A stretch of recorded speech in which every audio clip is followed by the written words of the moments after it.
Сегодня у нас речь пойдет о последних нападениях койотов на людей в США. Эта новость о нападении койота на нескольких людей появилась 20 января. Все нападения произошли в одном и том же американском городе – Кенсингтоне.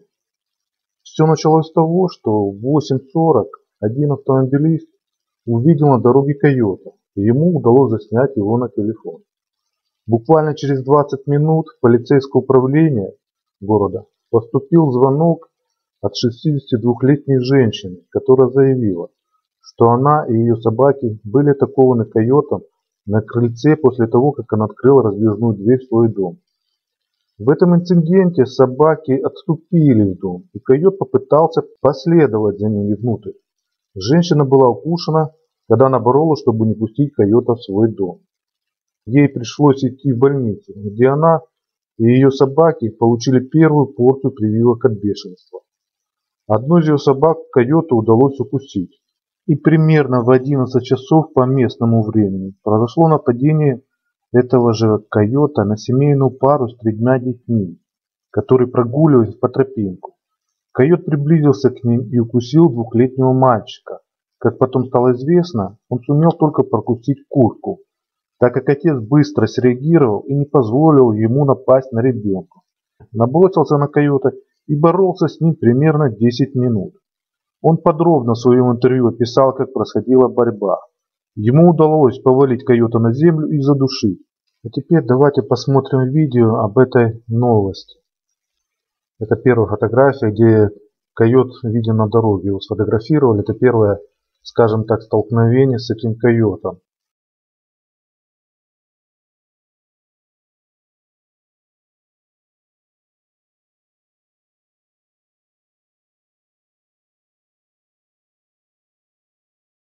Вот этот койот. Ну, дальше интервью отца, хоть оно на английском. Ну, кто чуть-чуть понимает, тот поймет, что там мужчина рассказывает, что он действовал под адреналином. In the middle of the moment, you're not really thinking or really recording a whole lot. You're really just instinct. The fact that when we try to really kick and push and get rid of him in the process of him attacking us, it became clear that he was not disengaging.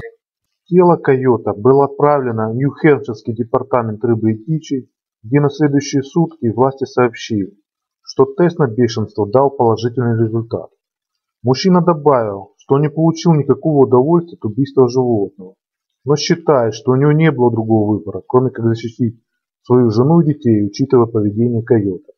А это сообщение полиции Кенсингтона, вот 20 января видно. Тут на английском и перевод. Ну, простейший перевод. Вот то же самое. Это фотография, которую я показывал раньше. Виден койот, фотография из машины сделана. Это первая фотография этого койота.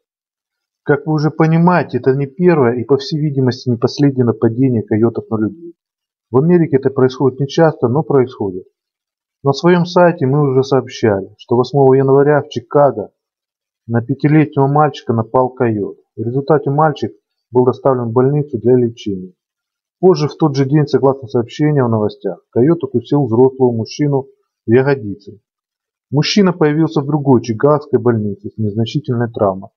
Поскольку койота не поймали, было неясно, напало ли на обоих людей одно и то же животное или нет. Спустя 10 дней власти Чикаго сообщили, что им удалось поймать койота, и по тесту узнали, что это был именно тот койот, который совершил нападение. Как оказалось, животное было ранено из пневматического оружия, которое могло вызвать хромоту в его движениях, а также агрессивное поведение, говорил заявление Чикагского управления по уходу и контролю за животными. Предполагалось, что животное останется в местном реабилитационном центре для диких животных. Вот новость о том нападении, когда на мальчика произошел койот. Вот видно, что койот хромает, характерно хромает.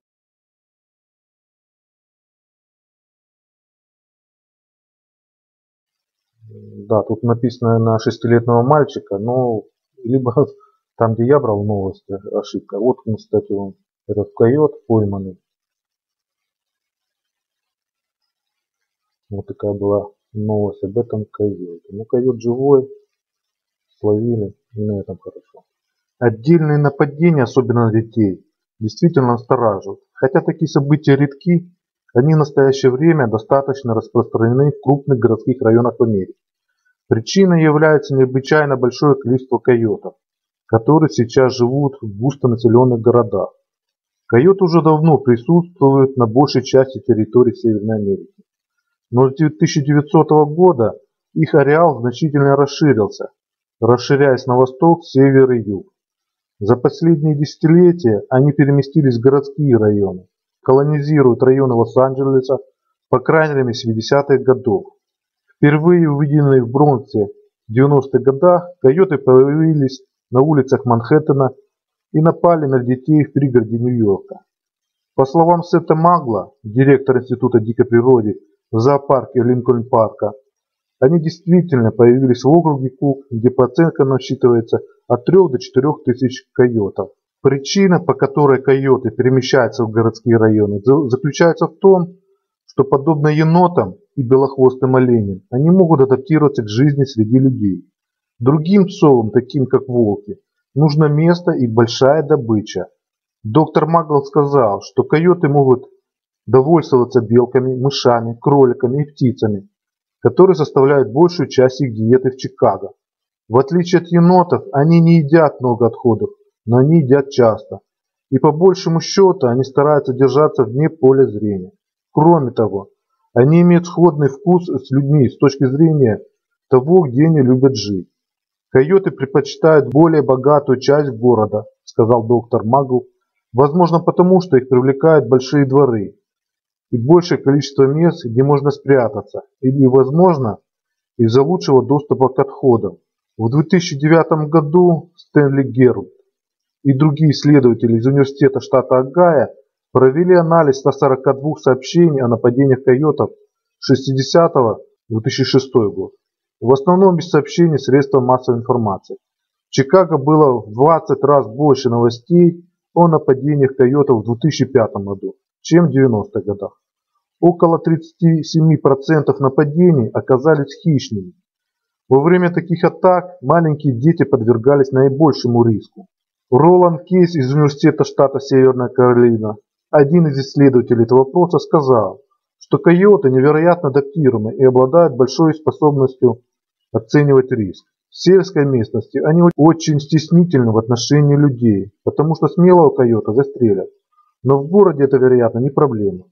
Он сказал, что в большинстве случаев люди не должны беспокоиться, если видят койота, так как почти все животные хотят избегать людей, но предупредил: следите за ними и будьте особенно внимательны, если с вами маленькие дети или если койоты ведут себя странно или приближаются к людям. Бешенство не распространено у койотов, но это может произойти. По его словам, во время некоторых нападений люди кормили койотов, что заставляет их меньше бояться людей. Кроме того, по его словам, люди невольно кормят койотов, когда они раздают кошачью еду. Не кормите их, сказал он, и не кормите диких кошек. Койоты будут есть корм для кошек, и они будут есть кошек. Поэтому, если вы кормите кошек, вы также кормите койотов. Дважды. Ну вот и все новости о койотах из Америки. Если вы хотите больше знать о животных, о том, как избежать их челюстей, что порой бывает смертельно полезно, то подписывайтесь на наш канал, оценивайте его лайками или дизлайками и ждите свежих новостей. Всем пока и до встречи.